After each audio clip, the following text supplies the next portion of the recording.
Assalamualaikum warahmatullahi wabarakatuh. Selamat malam semuanya teman-teman. Selamat datang kembali di channel kesayangan kita, channel Ilo Ekstrim. Dan pada kesempatan ini semoga seluruh teman-teman dimanapun berada selalu dalam keadaan sehat walafiat tanpa kekurangan satu apapun. Amin amin ya robbal alamin. Dan di kesempatan ini kita akan membawakan satu kisah yang cukup menarik dan menyeramkan ya.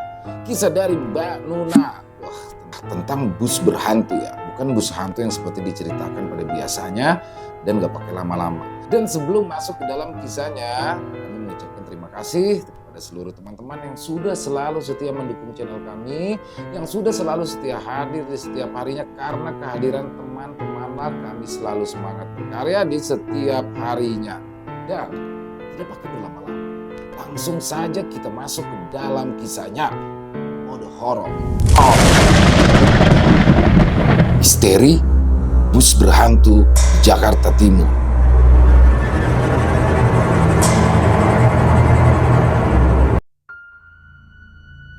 Jakarta Timur, sekitaran tahun 2007. Sudarto adalah seorang karyawan kontrak yang tengah memperjuangkan nasib mujurnya agar segera diangkat menjadi karyawan tetap. Impiannya untuk memperbaiki taraf hidup dia gantungkan di ibu kota Jakarta. Dia bekerja di sebuah perusahaan jasa transportasi yang bergerak di bidang pariwisata dengan armada bus antar kota antar provinsi. Sebagai seorang mekanik, dia bertugas untuk memperbaiki mesin mobil dan juga kerusakan-kerusakan lain yang berkaitan dengan kondisi bus. Intinya, dia dan rekan-rekan sesama mekanik harus bisa memastikan bus dalam keadaan prima. Pembagian shift kerja pun diberlakukan di tempat kerjanya. Total ada 3 shift yang diberikan pada para mekanik, yakni shift pagi dari pukul 7 sampai dengan pukul 16, shift sore dimulai pukul 16 sampai dengan pukul 24.00, dan shift malam start pukul 24 sampai dengan pukul 7. Dan bukan rahasia lagi, kalau shift malam selalu menjadi momok menakutkan di kalangan para mekanik. Seperti malam ini, Sudarto yang sedang bersiap untuk berangkat kerja, kala itu ia tengah mematut diri di depan cermin. Ya elah Tok, udah ganteng, kagak usah pakai minyak rambut segala. Orang nanti juga ketemunya sama kuntilanak, rapi-rapi amat. Percuma, ujung-ujung ntar lu diketawain doang. Celoteh itu datang dari Romli, teman kosnya yang juga merupakan teman sesama mekanik. Romli pun cengengesan, merasa puas bisa meledek Sudarto yang memang terbilang polos. Kamu itu Rom, kalau ngomong suka begitu, keterlaluan bercandanya. Ya, si paling sensitif pun ikut berkomentar. Dia adalah Asep yang merupakan asli Bandung. Lah, mengapa? Orang cuma bercanda. Lagian itu si Sudarto juga anaknya kagak penakut kayak lu, Sep. Dia mau berani, no lihat. Ototnya aja segede kacang panjang. Kembali Romli membuat lelucon untuk Sudarto. Biasanya Sudarto hanya menanggapi enteng karena pada dasarnya dia orang yang cuek dan seperti malam ini dia bersikap sama. Hanya tersenyum tipis sambil terus mematut diri di cermin. Bukan masalah bercanda, tapi kamu mah pasti belum tahu kan soal bus 812 yang udah pulang? Tanya Asep dengan mimik wajah serius. Hah? Bus 812? Udah balik ke bengkel? Romli yang sejak tadi selalu tertawa dengan kelakar yang dibuatnya sendiri kini mulai memasang muka kecut. Sudarto yang sudah selesai bercermin langsung menanggapi obrolan Asep dan Romli yang tengah membahas bus nomor 812. Kabar apa nih? Kok aku ndak tahu? Bisa apaan itu? Tanya Sudarto dengan polosnya. Asep dan Romli saling melempar pandang, sedikit rasa kasihan pun terbesit melihat kepolosan teman baru mereka. Memang benar, Sudarto memang terbilang paling junior di antara mereka bertiga. Romli dan Asep sudah 5 tahun bekerja di perusahaan transportasi itu, sedangkan Sudarto anak kemarin sore yang baru lulus SMK dan baru bekerja sekitar 6 bulan. Udah, daripada ngaca terus, mendingan lu cepetan berangkat. Udah jam berapa ini? Jangan sampai lu telat absennya. Katanya pengen diangkat jadi karyawan tetap. Datang tepat waktu, itu salah satu penilaian penting dari HRD. Buru udah berangkat. Romli sengaja mengalihkan pembicaraan. Dia hanya ingin menghindari percakapan soal bus maut tersebut. Ya, bus nomor 812 adalah bus paling ditakuti baik oleh mekanik maupun para supir. Entah mitos atau bukan, setiap bus itu berangkat pasti terjadi kecelakaan. Yang jelas, bus itu telah banyak memakan korban. Sep, itu Sudarto udah berangkat apa belum? Tanya Romli sedikit berbisik. Udah, orang motornya aja udah nggak ada di depan, jawab Asep. Gua kasihan dah sama tuh anak. Gue pengen banget diangkat jadi karyawan tetap, ujar Romli dengan suara yang masih pelan. Iya sama, makanya kasihan kalau diledekin terus. Apalagi kalau ditakut-takutin soal kuntilanak kayak tadi, tukas Asep dengan sedikit sebal. Ya elah, itu kan cuma bercanda Sep. Mana ada gue sengaja nakut-nakutin. Orang juga kagak usah ditakut-takutin. Nantinya bakalan ketemu sendiri itu sama makhluk penunggu bis maut itu tuh. Soalnya yang udah-udah juga pada kagak kuat kalau udah megang itu bis. Kila Romli seolah tidak ingin disalahkan. Asep tampak menghela nafas dalam-dalam. Kamu tahu nggak laka lantas yang terakhir dialami bis itu? Tanya Asep dengan mimik wajah serius. Matanya menatap tajam ke arah Romli. Kagak, gue belum dengar beritanya. Ya cuma udah apal aja metu bis. Sering banget bolak-balik kecelakaan. Aku Romli. Itu bis terakhir bawa rombongan pariwisata ke Baturaden. Itu semua penumpangnya tewas, termasuk supir sama kernetnya, terang Asep. Ya bukannya gue kagak kaget denger cerita lu Sep. Yang jadi masalah, udah berapa kali kecelakaan itu bus masih aja dipakai sama perusahaan. Aturan mah dirongsok aja udah, kagak usah diangkut lagi. Ini mah kagak, dempul lagi, dipoles lagi, bawa penumpang lagi. Lah ujung-ujungnya apes dah. Romli menggerutu. Dia tampak kesal mengenang rentetan peristiwa naas yang dialami awak bus tersebut. Ya gimana mau dirongsok, itu bis emang bis aneh. Udah banyak korban tewas saja, bodinya masih bagus. Kerusakan gak seberapa fatal, jadi sayang kalau mau dibuang. Kalau dibandingin sama bis-bis lain yang kemarin habis tabrakan beruntun di pertigaan lampu merah, itu malah jauh lebih hancur. Tapi alhamdulillahnya korbannya selamat, masih ada. Lah ini bis maut 812 yang kerusakannya gak seberapa parah. Semua penumpangnya malah meninggal semua. Gimana coba ceritanya itu? Asep sampai harus menjelaskan detail sebab selama ini banyak yang memiliki kesamaan pikiran dengannya. Rata-rata banyak yang merasa ganjil dengan kondisi bus nomor 812 itu. Ya juga sih, apa yang lu omongin bener. Terakhir gue megang itu mobil, kondisi mesinnya cakep, fit banget malah. Kampas remnya juga oke. Tapi pas itu mobil pulang, gue langsung shock dengar kabar kalau bis itu habis kecelakaan tunggal di jalan tol. Pas dicek, dia sopir ngakunya nggak dalam kondisi ngantuk, tapi dia bilang remnya blong. Kan aneh. Lah kalau kayak gini terus bisa-bisa nasib mekanik yang dipertaruhin. Bukannya cuma nama aja yang tercoreng. Gimana kalau ntar kita diseret-seret ke polisi? Dianggap lalai. Ya, ruwet. Romli ternyata bisa juga masuk ke mode serius.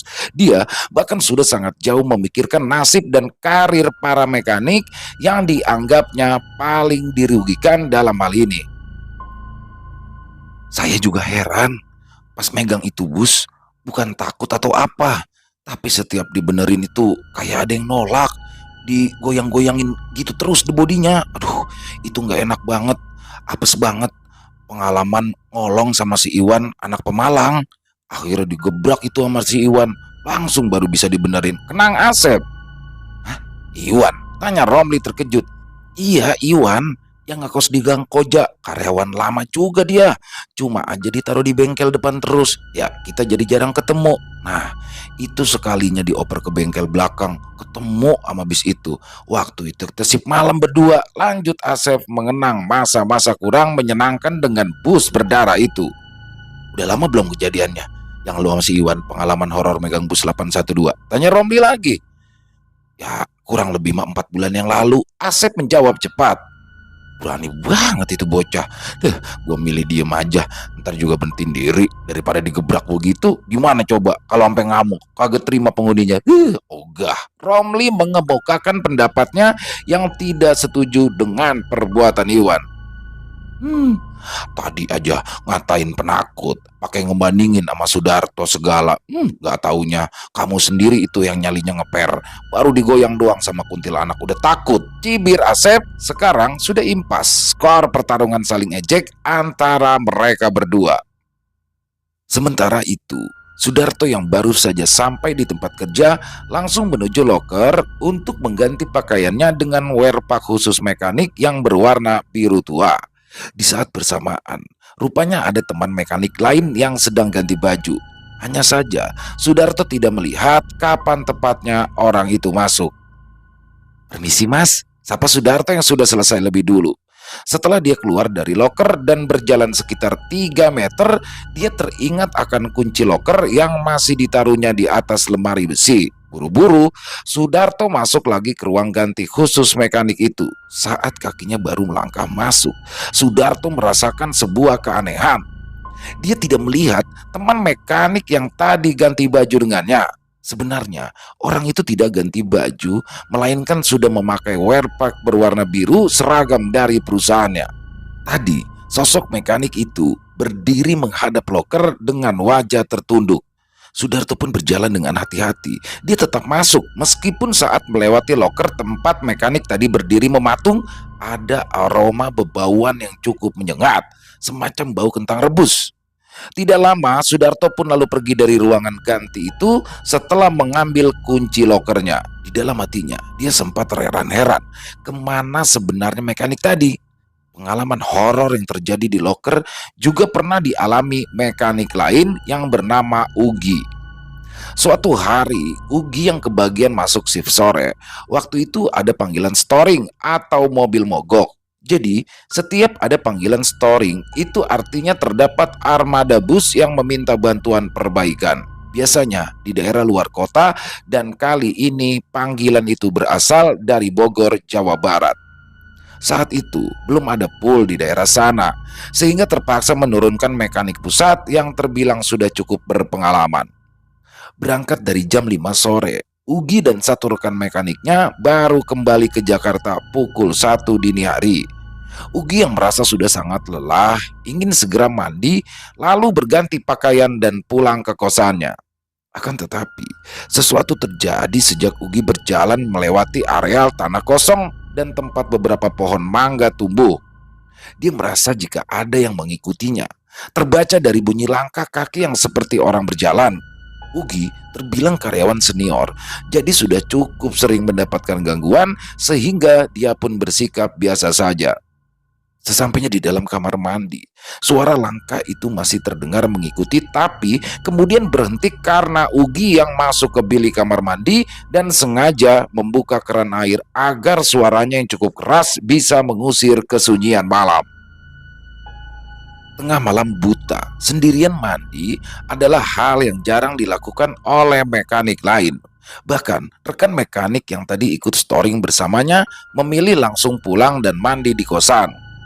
Selesai mandi, Ugi menuju loker yang bersebelahan dengan kamar mandi itu. Di sanalah dia baru mengetahui akan sosok yang sejak tadi mengikutinya. Meskipun tidak jelas karena posisi makhluk astral itu berada di sebelah kirinya, agak jauh jarak mereka, sekitar 7 pintu loker. Dan Ugi hanya melihatnya dari celah pandangan matanya yang seolah menatap lurus ke dalam loker miliknya, padahal Ugi sedang mengamati ke arah sosok astral itu dengan cara memutar bola matanya ke samping. Sekilas Ugi menebak makhluk halus itu dari kalangan bangsa tuyul. Sebab tubuhnya kecil ditambah posisinya berjongkok seakan-akan sedang bermain kelereng atau bola atau benda bulat yang tidak terlalu jelas. Namun setiap Ugi menoleh untuk memastikan wujud asli makhluk tak kasat mata itu, sosoknya langsung menghilang. Dan tepat setelah ia mengembalikan pandangan matanya lurus ke arah loker, tuyul itu muncul lagi dan asik bermain dengan mainannya. Hal itu diulang-ulang olehnya hingga beberapa kali dan nyalinya pun jadi menciut. Detik itu juga Ugi menyesal karena tidak ikut dengan rekannya langsung pulang untuk mandi di kosan saja.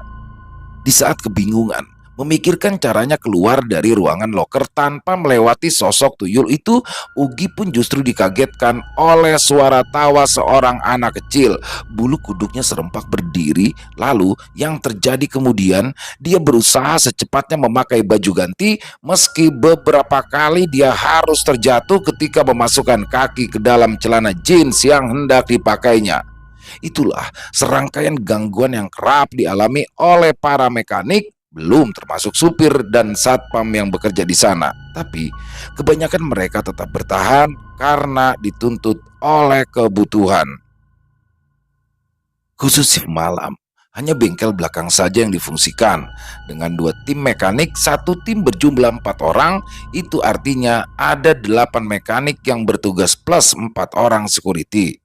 Tidak seperti kondisi pagi dan siang hari yang lebih ramai karena semua bengkel difungsikan seperti biasa. Di depan ada 4 tim dan belakang 6 tim, total ada 10 bengkel di dalam perusahaan transportasi tersebut. Dengan lokasi pool yang sangat luas, 8 orang mekanik rasanya masih terasa sepi. Apalagi mereka bekerja secara menyebar. Biasanya satu armada bus dipegang oleh 2 mekanik. Seperti malam ini, Sudarto mendapat giliran bekerja dengan Iwan. Mereka tengah membetulkan kerusakan bus yang masuk ke pool sejak tadi sore.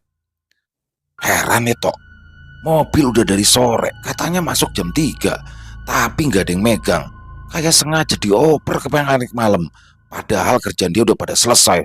Bukannya dikerjain, malah dilempar-lempar begini. Nambah-nambahin kerjaan kita aja. Iwan yang sudah masuk ke kolong pun mulai menggerutu. Sudarto hanya tersenyum simpul menanggapi ocehan Iwan yang merupakan seniornya. Alah, malah senyum-senyum. Kalau bukan sesama orang Pemalang, udah tak cita kowe to. Sekonyong-konyong Iwan keluar dari kolong mobil dan memergoki Sudarto yang sedang tersenyum. Loh, memangnya kudu piye Mas? Tanya Sudarto dengan logat Pemalangnya. Dia juga memanggil Iwan dengan panggilan Mas karena menghormatinya sebagai senior. Emang anak sing lucu? Iwan masih terus sewot. Sing sabar Mas, wong kerjaan kita ini memang benerin mobil, ya kerjakan saja dengan ikhlas. Kalau disuruh nyekatin toilet atau jaga pos satpam, lah baru kita protes rame-rame. Hehe, setuju orang Mas. Sudarto malah melucu di depan Iwan, akan tetapi Iwan tidak bisa marah pada Sudarto karena tahu maksud hatinya baik. Sudarto hanya ingin menengahi perselisihan antar mekanik siang dan mekanik malam, supaya kerja sama tim tetap berjalan dengan baik. Kamu terlalu lugu, Toto. Kerja baru 6 bulan. Ya wajar sih, masih belum ngerti sifat-sifat asli orang-orang sini. Iwan mengelap wajahnya yang berkeringat. Dia lalu menyerahkan kunci yang tadi dipakainya pada Sudarto, menyuruh juniornya itu membereskan alat-alat kerja. Udah yuk, kita lanjut kerja lagi. Yang rajin, jangan malu-maluin nama daerah kita. Mekanik Pemalang terkenal ulet dan gigih dalam bekerja. Semangat! Iwan menepuk pundak Sudarto lalu berjalan memimpin di depan.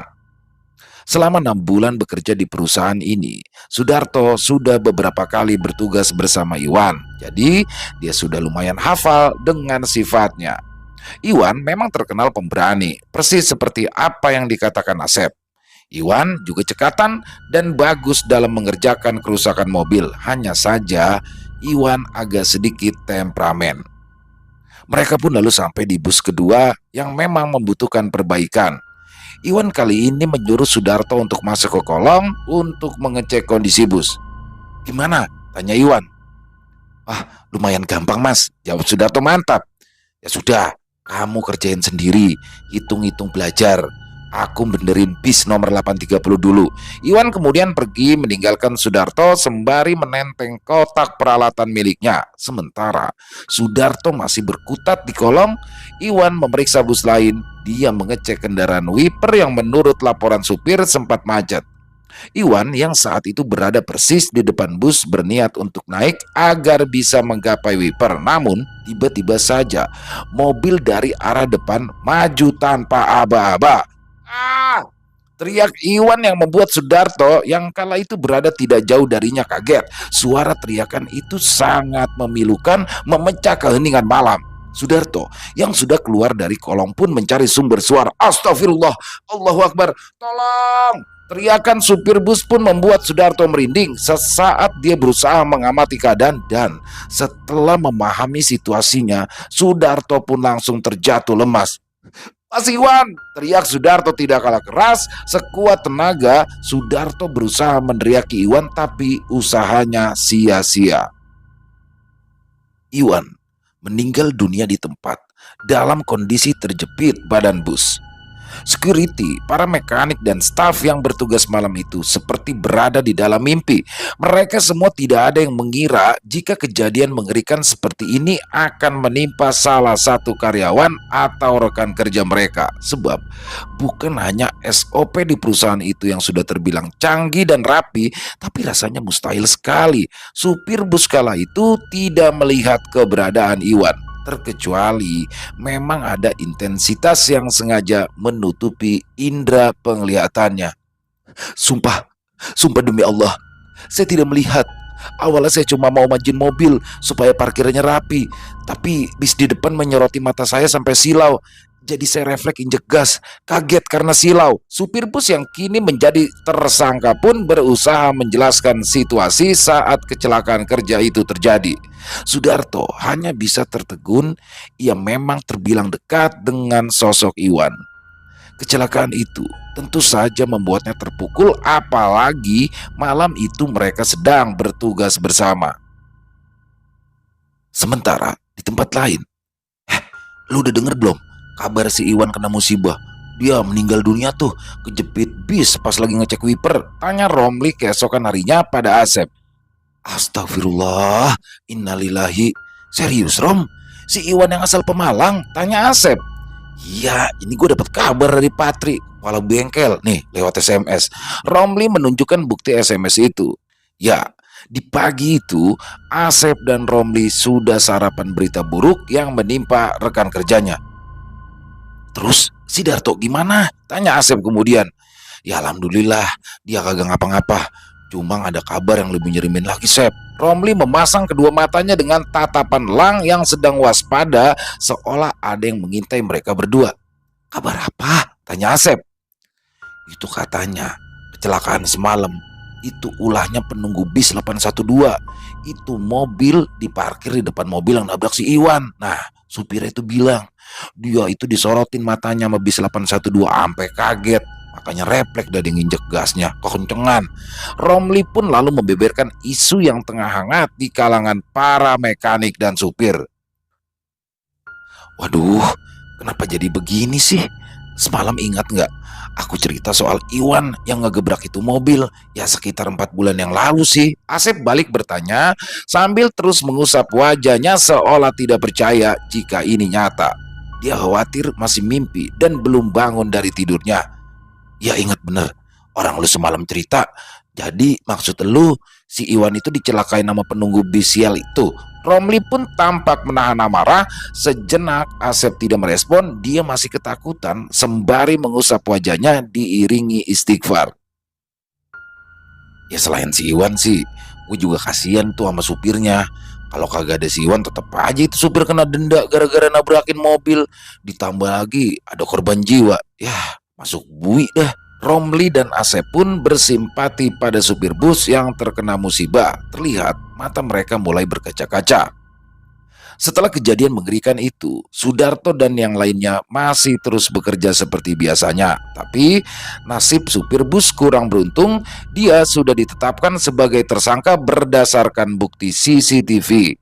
Dari CCTV itu pula, desas-desus tentang bus berdarah 812 semakin ramai diperbincangkan. Sudarto yang masih berduka tidak terlalu menanggapi isu tersebut. Dia justru semakin rajin dalam bekerja karena teringat nasihat dari almarhum Iwan sebelum dia meninggal.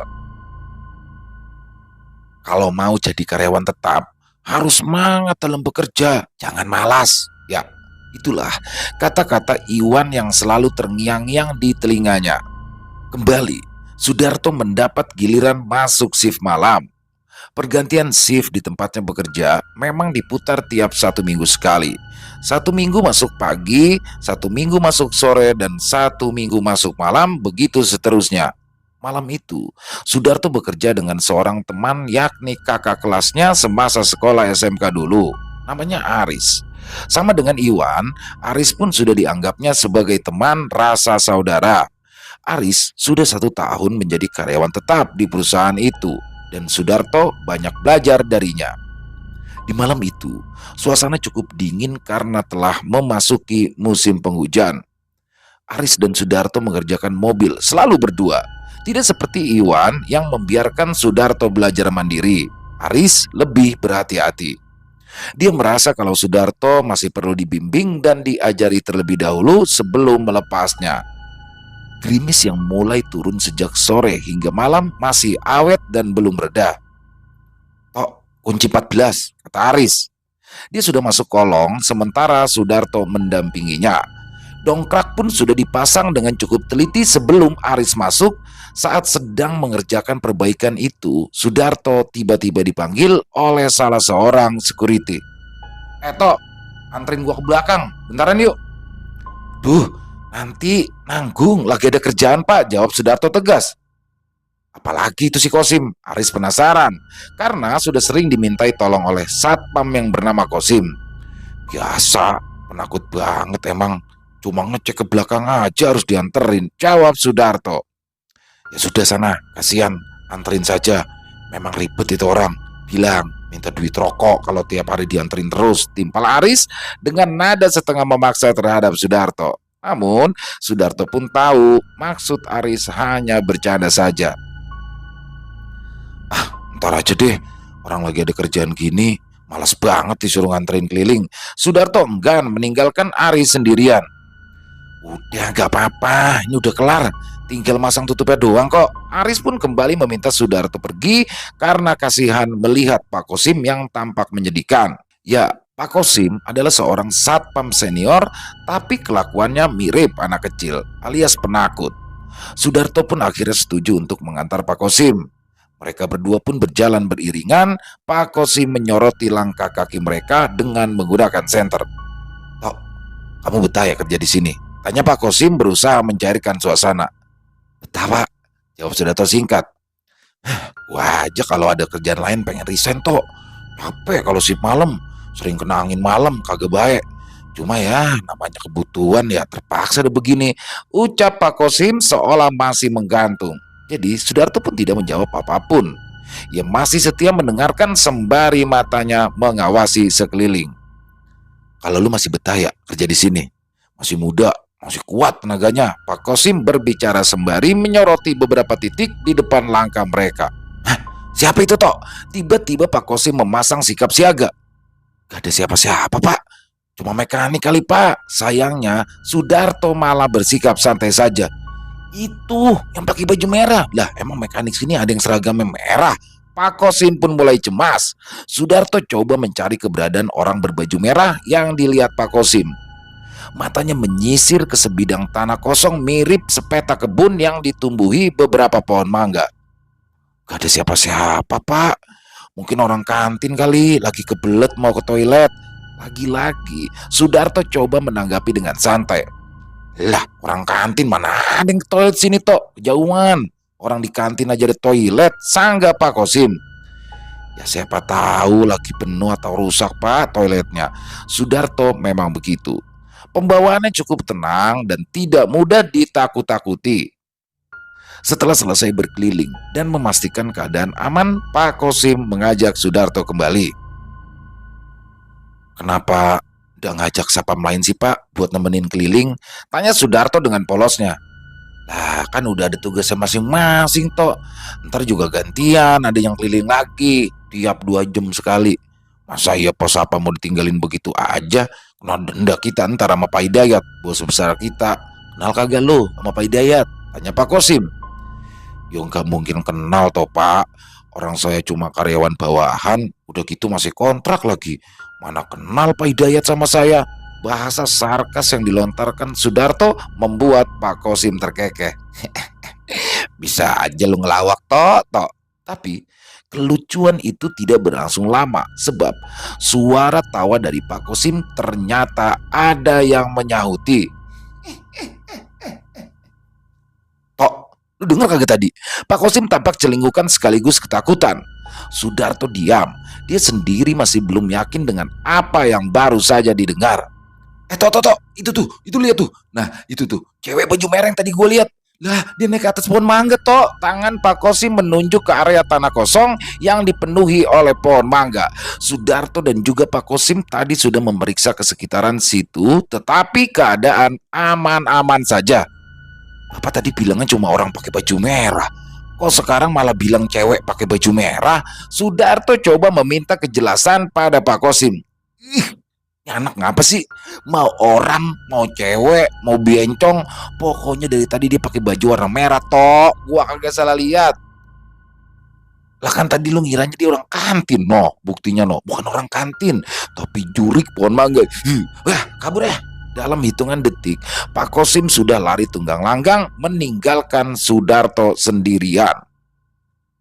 Saat mata Sudarto mencoba memeriksa area tanah yang banyak ditumbuhi pohon mangga, keadaan sepi-sepi saja. Tapi memang sedikit meremang bulu roma Sudarto menghadapi situasi malam yang begitu sunyi. Hanya ditemani rintik gerimis yang tidak kunjung berhenti. Sudarto pun lalu kembali ke tempatnya ia awal bekerja. Kala itu ia melihat Aris masih berada di kolong. Meskipun aneh, karena tadi Aris bilang jika pekerjaannya hanya tinggal sedikit, memasang tutup lalu selesai. Tapi hingga dirinya kembali, pekerjaan itu masih belum selesai. Di saat dia sudah hampir mendekat ke tempat Aris yang masih terlihat ada di kolong itu, tiba-tiba bis yang sedang diperbaiki Aris itu hidup. Ada seseorang yang menyalakan mesinnya. Kaget, Sudarto melihat Aris yang masih di bawah sana. Ia pun lalu berlari sekencang-kencangnya untuk menyelamatkan rekannya itu. Pak, turun Pak, ada mekanik di kolong, Pak, turun. Tangan Sudarto melambai-lambai ke arah kemudi, tapi mesin mobil masih belum dimatikan. Teriakan memilukan yang berasal dari kolong bus membuat Sudarto semakin panik. Aris! Sudarto pun sudah sangat cemas tingkat dewa. Dia berlari tanpa menunggu bala bantuan. Ia melompat menaiki bagian depan bus yang pintunya ternyata dalam keadaan terbuka. Alangkah terkejutnya dia kala melihat tidak ada siapapun di dalam bis itu. Buru-buru Sudarto mengambil alih kemudi. Dia pun berinisiatif memundurkannya, kemudian mencabut kuncinya yang ternyata tidak ada di tempatnya. Sudarto tampak frustasi karena semuanya serasa tidak masuk akal baginya. Bagaimana bisa mobil atau bis yang tidak ada kuncinya hidup dan bahkan melindas temannya? Sudarto teringat Aris yang masih berada di kolong. Teriakan Aris kembali menggema, kali ini mengundang dua orang satpam datang ke lokasi kejadian. Ya Allah, Tok, si Aris bagaimana ceritanya ini? Astagfirullah, ucap Pak Kosim. Aris, Allahu Akbar. Sapam lain tidak bisa melihat keadaan Aris yang terluka sangat parah. Dia langsung membalikan badannya. Bajingan! Sudarto berteriak penuh kegeraman setelah melihat kondisi Aris yang salah satu kakinya terlindas ban belakang bus. Sudarto meraih sebuah kunci roda lalu mengayunkannya ke badan bus, kaca spion, kaca depan, dan kaca belakang. Bahkan kemudinya dia hantam sekuat tenaga. Pak Kosim yang melihat kala itu hanya bisa membiarkan Sudarto meluapkan emosinya. Tidak lama bantuan pun berdatangan. Aris akhirnya dievakuasi ke rumah sakit terdekat. 1 bulan kemudian, Aris masih dirawat di rumah sakit. Kakinya remuk sebagian tapi bisa diselamatkan. Hanya saja Aris kini sudah tidak bisa lagi bekerja di bagian bengkel. Rencana perusahaan bila sudah sembuh nanti dia akan dipindahkan ke bagian staf kantor, sementara Sudarto dikeluarkan oleh pihak perusahaan. Gue bangga sama lu, Tok. Berkat keberanian lu, bus 812 sekarang udah kagak beroperasi. Noh, dia udah jadi barang rongsokan di pojok. Udah kebanyakan makan korban nyawa. Sampai nyawa si Iwan sama masa depan si Aris dipertaruhkan. Romli berbicara dengan Asep dan Sudarto di dalam kamar kos mereka sesaat sebelum Sudarto pamit. Beruntung ya, si Aris langsung ditolong sama kamu, Tok. Kalau enggak mah, udah lewat juga dia. Asep pun ikut bangga pada juniornya itu. Saya tadi jenguk Aris di rumah sakit. Katanya buat kencing alias buang air kecil aja, si Aris itu sampai kesakitan, kata Sudarto dengan wajah tertunduk lesu. Ya, lu yang sabar. Itu emang udah garis takdir si Aris. Insya Allah nanti juga bakalan bayar lagi kayak kemarin-kemarin. Yakin aja pokoknya sama yang kuasa toh ya. Romli berusaha menghibur hati Sudarto yang masih diselimuti kesedihan. Ya alhamdulillah Tok, untung ada CCTV yang jadi bukti kalau lu kagak bersalah. Awalnya tuh semua orang ngiranya lu yang hidupin itu bis, padahal emang bis setan, penunggunya aja iseng, sambung Romli. Bukan iseng, emang jahat itu namanya. Ya pantas aja setiap dibawa jalan pulangnya pasti celaka, ujar Asep menambahkan. Sudarto memang selamat dari tuduhan keji itu, menciderai rekan kerjanya, ditambah lagi kesaksian Pak Kosim yang mengatakan kalau dia sedang bersama Sudarto berkeliling memeriksa keadaan pool. Hanya saja Sudarto tetap mendapatkan konsekuensi atas perbuatannya merusak aset perusahaan. Alih-alih diangkat menjadi karyawan tetap seperti cita-citanya, Sudarto justru dipecat. Dan kini, dia pun hijrah ke daerah Depok, Jawa Barat, mengikuti jejak teman sekampungnya menjadi buruh bangunan di kawasan perumahan elit. Mungkin tidak ada sistem karyawan tetap dengan berbagai macam tunjangan dan bonus yang menggiurkan. Akan tetapi, gajinya cukup besar untuk ukuran seorang bujangan. Apalagi, dia tidak perlu membayar uang kos-kosan karena ia bisa tidur di gubuk semi permanen yang memang dibuat khusus oleh mandor proyek untuk para tukang dan asisten tukang. Sudarto pun bertekad menabung selagi bekerja sebagai tukang bangunan untuk mencapai mimpinya, mendirikan sebuah usaha yang tentu miliknya sendiri. Entah bagaimana jalannya, seolah nasib memang sudah dituliskan oleh Yang Maha Kuasa. 1 tahun kemudian, Sudarto yang masih merantau di Depok mendapatkan telepon dari Pak Hidayat, mantan bosnya yang masih keturunan Tionghoa itu. Ia berbicara langsung dengannya. Sewaktu dia masih bekerja sebagai karyawan kontrak, bos besar mantan pemilik perusahaan transportasi terbesar di dalam negeri itu bahkan belum pernah ditemui olehnya. Dari pembicaraan di telepon itu diketahui bahwa sahamnya di perusahaan telah dibeli oleh bank swasta. Dan kini Pak Hidayat telah sepenuhnya melepaskan saham miliknya di perusahaan lamanya dan sedang mendirikan PO baru. Diam-diam, Pak Hidayat ternyata memantau pergerakan Sudarto semenjak dia keluar dari perusahaan jasa transportasi yang dulu dibawa ke pemimpinannya. Pak Hidayat sendiri tertarik dengan profil Sudarto. Setelah kasusnya dengan bus maut 812 mencuat, dari Sudarto lah Pak Hidayat akhirnya tahu tentang bus itu, ditambah bobroknya sistem pertukaran shift mekanik yang membuat pengerjaan bis menjadi tidak maksimal karena saling lempar tanggung jawab. Setelah dilakukan investigasi, Pak Hidayat tetap kalah dalam putusan akhir pengambilan suara. Kebanyakan pemegang saham meminta pembaharuan sistem kerja dan menghapus overtime serta membangkas biaya storing atau perbaikan di luar pool resmi. Awalnya, Pak Hidayat tidak setuju karena memikirkan nasib mekanik jika hanya mengandalkan gaji pokok saja. Tapi pada akhirnya Pak Hidayat pun mengalah. Dan nasib orang tidak ada yang bisa menebak. Dahulu, Sudarto hanyalah seorang karyawan kontrak dan sekarang dia menjadi orang kepercayaan dari Pak Hidayat dan juga membawahi puluhan karyawan. Di tahun ketiga setelah PO milik Pak Hidayat berdiri, mereka sudah memiliki armada tambahan dan memang sejak didirikan Pak Hidayat memilih fokus pada pelayanan kelas atas. Beliau menyediakan bus khusus untuk disewakan di acara-acara pemerintahan. Berbekal koneksi Pak Hidayat sendiri, kepercayaan pun mulai berdatangan pada PO baru miliknya dan masa depan Sudarto semakin cerah, terang benderang. Selesai. Wow, luar biasa.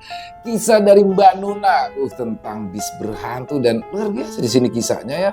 Dan tokoh utamanya Sudarto ini cukup menarik sekali ya sosok Sudarto dari sini karena walaupun seorang junior, walaupun orang baru, tapi di sini dia bisa menjadi sosok pahlawan yang mana walaupun setelah proses itu dia harus dipecat dari pekerjaannya, tapi apa yang sudah dia lakukan paling tidak menghentikan korban-korban selanjutnya karena pihak perusahaan yang benar-benar tidak mau peduli ya, atau mungkin kurang masukan ya dari karyawan karena sudah terjadi kecelakaan berulang-ulang, terjadi keanehan-keanehan di pool, tapi masih saja bis itu beroperasi dan harusnya diremajakan saja mungkin ya.